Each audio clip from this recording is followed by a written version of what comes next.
wonderful. And I'm telling you, when Pinterest, the only thing I was going on Pinterest was get them how to do stuff. That was it. And really just to look at my company up here, totally shocked. You know what I'm saying? Because they're up there, they're up there. So I should be there too.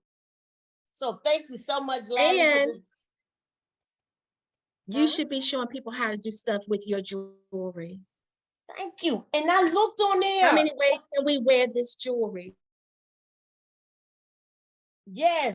And I looked up on there and I saw some of my Papa sisters up there. I'm like, really? They didn't tell you. They left you out. I'm like, what? So, okay, thank you so much, really. So it was an eye-opener. I'm definitely going to do it. I'm definitely going to do it. But like I said, it's going to take time because I'm looking at, wow. I got to do the whole revamp over to make sure I do it right. But thank you so much. Well, thank you. Appreciate it. I appreciate it.